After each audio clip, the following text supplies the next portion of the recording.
Olá, programa Em Discussão especial sobre AIDS está no ar. Nessa edição nós vamos tratar da situação das ONGs em todo o estado de São Paulo que trabalham nesta área. A minha convidada é a Regina Célia Soares. Obrigado, Regina. A Regina é integrante da FOAESP, que é o Fórum das ONGs AIDS do estado de São Paulo, né?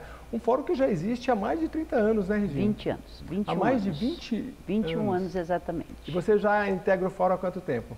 3 anos. 3 anos. Como é que é o trabalho do fórum? Porque você me falava já que existem cerca de 100 entidades em todo o estado de São Paulo voltadas para essa 100 área. ONGs que fazem parte do fórum, né? Uhum. Que se reúne mensalmente para discussões de algumas tomadas, de algumas atividades que a gente vá fazer referente à epidemia. Entendi. E aí o trabalho de vocês, assim, todo mês se reúnem na capital paulista? Na capital. Ah, tá. Você, por exemplo, tem uma ONG em Jaboticabal. Jaboticabal. Que é longinho daqui, dá uns 350 quilômetros. 350 mas vale quilômetros. A pena. Como é que foi a sua aproximação para uma ONG, assim? Você já trabalhava com esse terceiro setor? Não, na realidade eu conheci um amigo que estava fazendo um evento e a ONG era voltada apenas para LGBT e nós resolvemos mudar a situação e fomos aí para luta no combate do HIV/AIDS e também dos direitos humanos. E aí nós fizemos contato com o fórum, onde o fórum nos proporciona essa base, esse efetivo trabalho quanto ao HIV e doenças sexualmente transmissíveis. Quais são os principais desafios que vocês têm enfrentado? Quanto ONG, eu acho que a participação efetiva, sabe, do poder público, porque assim, quando você abre algum edital, a burocracia para que você participe é muito grande.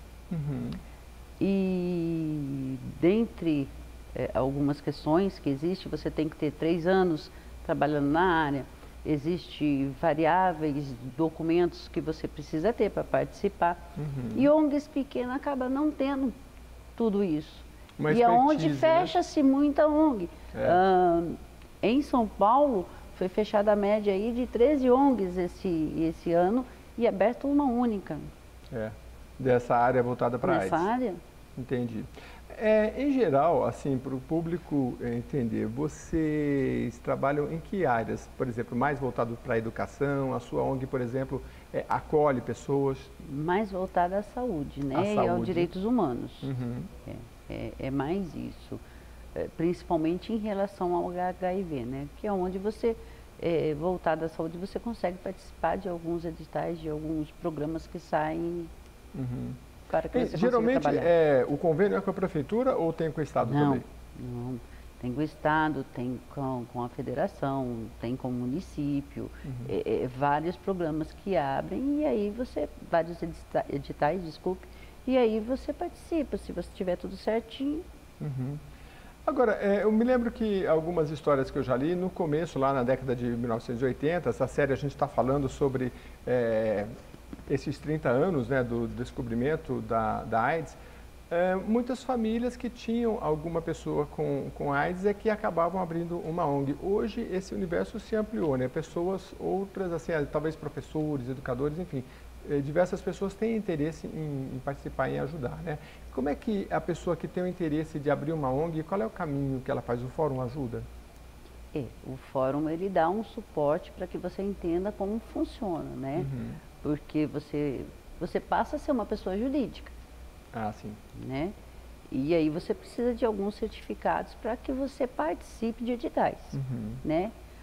Agora, para você abrir sua ONG, nós começamos com cara e coragem, numa casinha alugada, e hoje a gente está começando a colher frutos disso, né? Você já existe há quanto tempo, a ONG? Como é que chama a ONG? Desde 2010, é ONG Fênix Jaboticabal. Fênix Jaboticabal. Fênix, uma referência do que ressurge mesmo. Sim, exatamente. Porque justamente, você me falava um pouquinho antes na conversa que a gente teve, uma pré-entrevista, que quando a pessoa recebe a notícia sobre a AIDS, precisa de um acompanhamento psicológico e nisso as ONGs ajudam muito, né? E aí é um recomeço, passa por aquelas fases, né? Da aceitação, enfim, né? Você sabe, uma vez eu tenho um amigo e aí que ele recebeu o diagnóstico de ser HIV positivo. E quando ele recebeu esse diagnóstico, eu estava do lado dele e eu falei para ele, eu não vou me esquecer nunca, viva o seu luto. Porque realmente a fase da descoberta é uma fase de luto. Porque quando você, por mais que se falem assim hoje, não tem mais aquela sentença de morte. Uhum. Mas para quem recebe o diagnóstico, sim, é uma sentença de morte. Até que você entenda que hoje já não é mais isso. Que hoje você fazendo um tratamento adequado, que você faz uma adesão legal ao tratamento, tomando os remédios, fazendo os seus exames. Hoje as pessoas vão 2 vezes por ano. Antigamente era muito mais, hoje são 2 vezes só no ano. E você tendo uma qualidade de vida, você nem transmite mais o HIV, Uhum. que é o I mais I. E isso é uma coisa que você renasce, né? Que te Entendi. dá aquele... Aliás, interessante essa questão porque a pessoa que tem AIDS, ela se trata, ela toma os medicamentos e aí o que você estava explicando é que o vírus, né, tem até um termo técnico, né, não detectável mais, ela não é mais seguro porque ela não vai transmitir para outra pessoa. Na realidade, uma correção. Ah, A pessoa é portadora do vírus HIV. do vírus HIV. A AIDS é quando a doença desenvolve. Sim, Né? o HIV é o vírus e a AIDS a Isso, doença, exatamente. mais ou menos isso aí. Existe essa diferença. Sim, a pessoa ela está com o HIV indetectável no sangue. A quantidade de vírus que ela tem, que corre no corpo dela, é pequeno. Aí fala assim, é cura? Não, não é cura. O vírus está lá alojado em algum cantinho. Mas ela já não transmite. Mas ela já não transmite. Nesse caso específico. Nesse caso Ou específico. seja, uma pessoa que não tem, de repente, é mais fácil você adquirir a doença por uma pessoa que não sabe que não tenha, sabe. do que a pessoa que sabe está se tratando. Sim, porque assim, se eu sei, eu vou me cuidar, certo? Eu me cuidando, eu não vou transmitir. Se eu não sei, ou se não faço questão de saber, eu posso transmitir, porque a minha carga viral vai estar alta e eu vou fazer a transmissão. Por isso, onde a gente luta muito para que as pessoas façam o exame de HIV. E as ONGs ajudam muito nesse aspecto de campanhas para que as pessoas entendam que tem que fazer o exame e não ter medo, né? Porque assim, pode dar positivo, pode dar negativo, mas o importante é que você, independentemente do resultado, você enfrentou a situação, né? Mas as pessoas ainda têm muito medo. Medo e sei lá...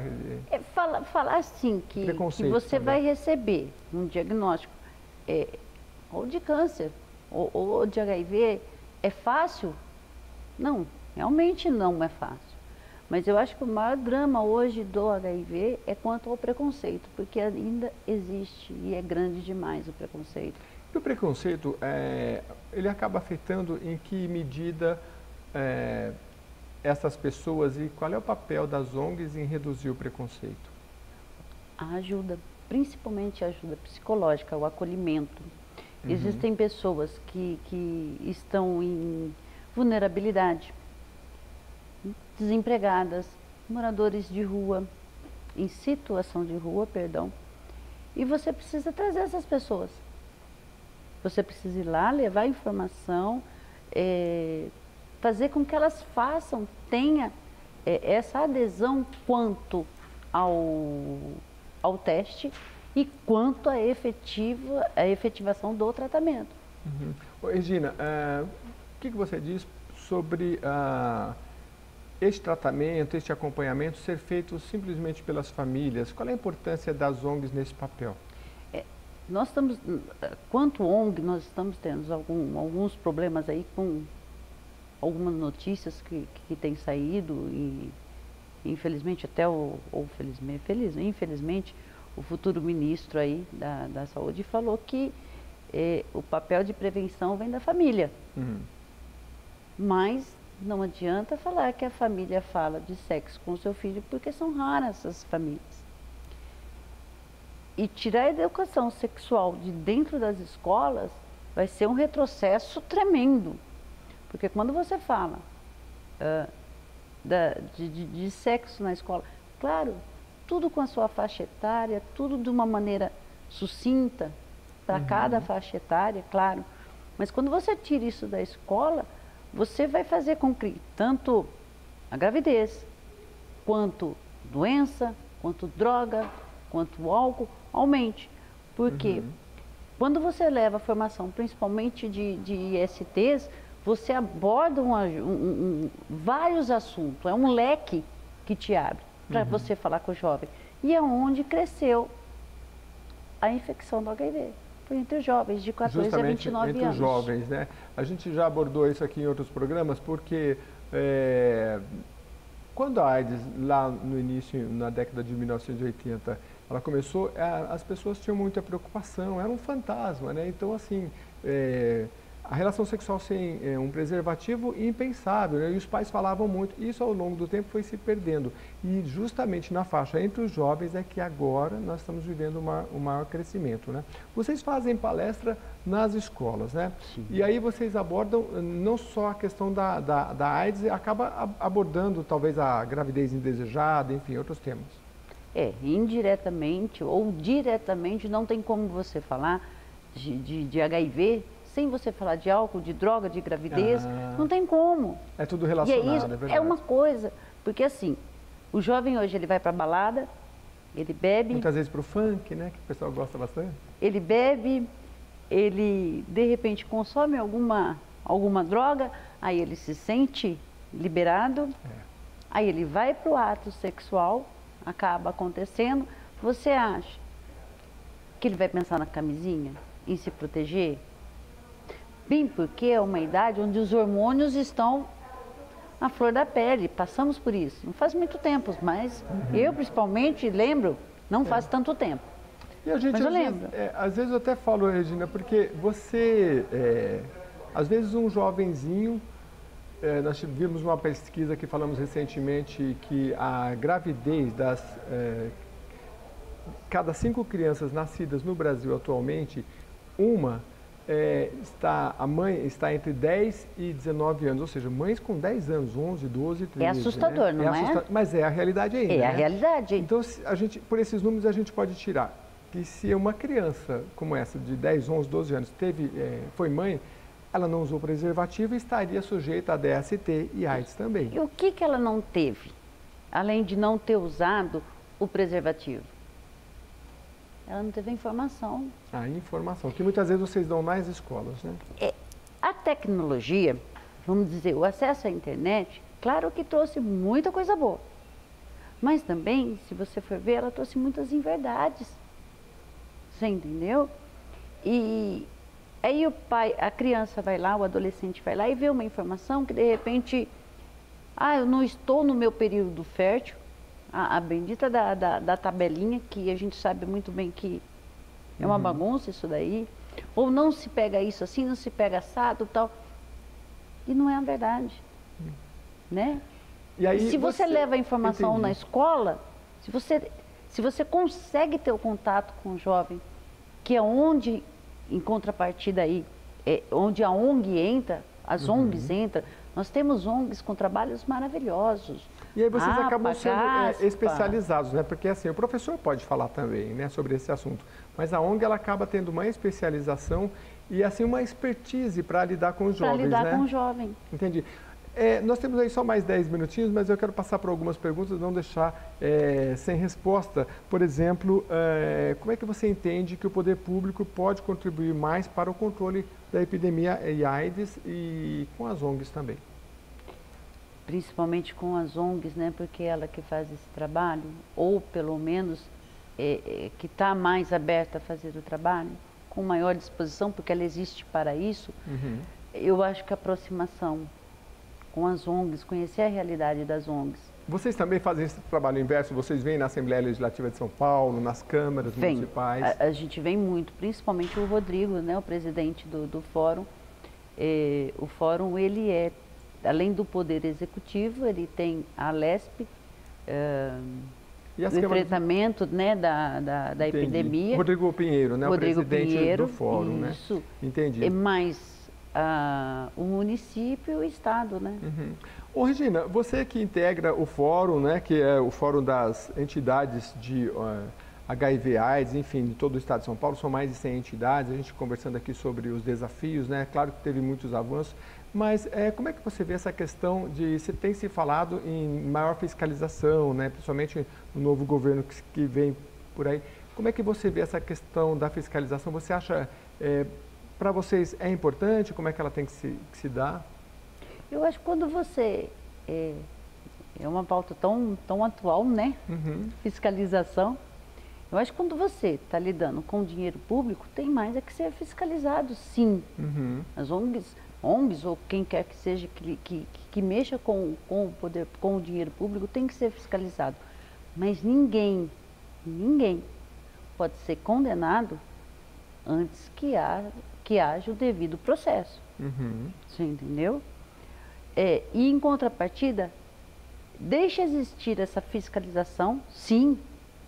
Isso é muito bom. Você sabe por que também vai ser bom? Porque vai mostrar muito mais o trabalho das ONGs. Uhum.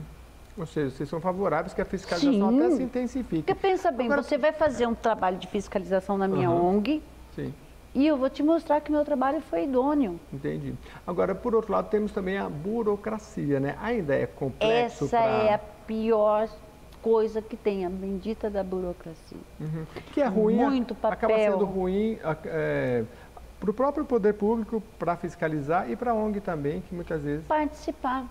Às vezes tem muito... Você, quando abriu a sua, por exemplo, como é que foi o processo? Demorou? Nós conseguimos o certificado, um dos certificados, começo do ano passado. E você já... Que foi do Estado. E você já estava trabalhando há quanto tempo? Nós desde 2010. Desde 2010? Vocês passaram todo esse tempo para só em 2017? E tem muito mais papel ainda. Tem muito.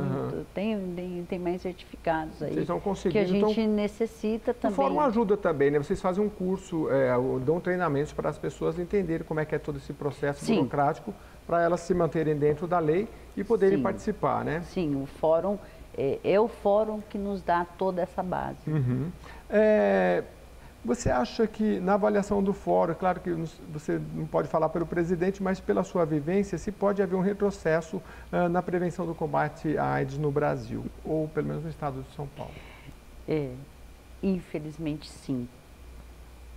Por que você acha isso? Se você comparar as campanhas que eram feitas quando surgiu a AIDS, ou surgiu a AIDS, né? E ver hoje se fala de HIV quando? De AIDS quando? Uhum. Quando é carnaval e o dezembro vermelho. É só nesses dois momentos? Não. A AIDS está aí a todo tempo, nós temos que falar mais e mais e mais. Porque a infecção ainda é grande. Então nós não podemos parar. Tem muito trabalho para ser feito. Uma média aí dos números que os últimos que eu acompanhei são de 40 mil aí numa média aí desde o início lá de 1900, na década de 1980, né? Agora, de todas você que tem acompanhado... São 40 mil, desculpa, uma média de 40 mil casos novos no Brasil. No Brasil, por ano, né? Desde o início. Você que tem uma ONG voltada para essa área e também acompanha o trabalho do fórum, né? Quais são as principais demandas, assim, dentro das ONGs? É a questão burocrática, é a questão dos recursos, é a expertise, enfim? Eu acho que a maior preocupação, a maior demanda nossa seria quanto à adesão. Existe uma necessidade, uma preocupação das ONGs, elas não conseguem se manter. Uhum. Por falta de recurso, por burocracia, você entendeu? Então, acaba dificultando esse trabalho. Você acha que é uma pena. Entendi. Você acha que o preconceito que ainda envolve muito, porque já são 30 anos aí da descoberta da AIDS, avançou-se muito no tratamento, mas e o preconceito? Dá para se dizer que avançamos na redução do preconceito ou é o mesmo quando... Hoje, se uma pessoa diz... É como você falou, né? Eu estou com câncer, é uma reação. Estou Você com quer AIDS, ver é uma outra coisa. brincadeira? Quando eu dou as palestras, eu falo muito assim. Você acha que eu tenho cara de quem tem HIV? Você acha que eu tenho? A pessoa geralmente vai responder que não, né? Ninguém tem cara, né? Aí o que eu falo para você? Quem vê cara não vê coração. Uhum. Não é? É. Só que se eu falar para você assim, eu tenho câncer, qual seria a resposta? Ah, coitada, judiação, tão nova. Às vezes até de acolhimento, né? Sim, Agora, no de caso um da AIDS, abraço, ai, vamos sentar, vamos conversar, vamos, né? Que Deus te dê força e não sei o quê. Aí se eu falar para você assim, eu tenho HIV ou eu tenho AIDS, a pessoa ela se afasta, ela tem medo. As pessoas ainda não, ainda precisamos ter conscientização que a AIDS ela pega através do sexo e através do sangue. Das únicas duas formas. Que ela não se pega por um abraço, por um acolhimento, por saliva. Uhum. Ela não se pega assim. Então, existe muito preconceito ainda. E esse preconceito, ele acaba reverberando no trabalho das ONGs? Sim. De que forma? Adesão de dos portadores. Porque muita gente, principalmente nós que trabalhamos numa cidade, nós que temos uma cidade pequena, a nossa cidade é de 70 mil habitantes, todo mundo conhece todo mundo. É. Você entendeu? Aí, de repente, tá lá no DST, não precisa ser pelo HIV, pode ser por tantas outras coisas. Uhum. E a pessoa já entrou no IST, tá lá, ó, você tá vendo? Tá com AIDS. Então, existe muito preconceito. E como é que as ONGs têm trabalhado nessas frentes? Porque você falou para mim que tem muito trabalho voltado para a área da saúde, que eu acho que deve ser complicado por causa do preconceito, complicado porque geralmente são pessoas que talvez, principalmente aquelas que, numa grande maioria, acredito que sejam, de pessoas que já estão em vulnerabilidade social, às vezes moram na periferia, enfim, né? E como é que, no trabalho educacional e de campanhas, vocês têm trabalhado para esclarecer a população e reduzir um pouco esse preconceito? Tem muita ONG voltada para esse tipo de trabalho também. Quanto ao portador, a gente tenta fazer o acolhimento, tenta trazê-lo para a ONG. Tem muitos que não têm trabalho, a gente dá alguns cursos. E quanto à prevenção, aí é N coisas que podem ser feitas, né? Quanto à palestra, quanto à divulgação, quanto ao cartaz, informação. Agora, Regina, a gente tem aí no estado de São Paulo 560 e tantos municípios, né? E menos de 100 ONGs voltadas a essa área do HIV/AIDS. Como é que funciona? Geralmente, pessoas de outros municípios que não têm uma ONG, ela acaba atingindo não só uma cidade, né? Mas outras cidades também. Geralmente... Sim, acaba pegando um núcleo maior, né? De população. Mas é bem por isso, por essa burocracia, por essa falta de atenção de governo, de poder executivo ou municipal, estadual, onde a gente está com essa defasagem de ONG. E é o terceiro setor que ajuda. Entendi. Bom, Regina, a gente está chegando ao final, mas eu quero que você deixe o recado final, principalmente no foco da nossa atenção aqui, que é do trabalho do poder público colaborando. Você falou que aqui na Assembleia Legislativa há um contato frequente do presidente Rodrigo Pinheiro do Fórum de ONGs, né, AIDS. Mas o que você diz para a população, para as escolas, para o poder público, no enfrentamento da AIDS, nessas 100 ONGs que nós temos no estado de São Paulo, para que elas sobrevivam e façam um trabalho cada vez melhor e que a população possa acompanhar e, como você falou, fiscalizar, se aproximar e melhorar o trabalho, porque toda vez que a sociedade se afasta de algum problema, de alguma forma aquele problema vai nos tocar aqui ou ali, né? Porque não tem como. Então, o enfrentamento acho que é a melhor solução, né? Eu acho que quantas ONGs, o que eu posso falar para elas é que não desistam. Que juntos nós somos mais fortes. E estamos aí para ser resistência. Estamos juntos nessa luta. quanto ao governo, que tenha um olhar um pouquinho mais, vou dizer amoroso, para não falar qualquer outra palavra. Sensível, enfim. Sensível quanto às ONGs, né? E a sociedade que faça parte, que investigue. Está aí a rede social, o fórum, se você colocar Fórum ONG AIDS do Estado de São Paulo, você vai ter site, você vai ter Face, que fala de tudo, fala das ONGs também. Legal.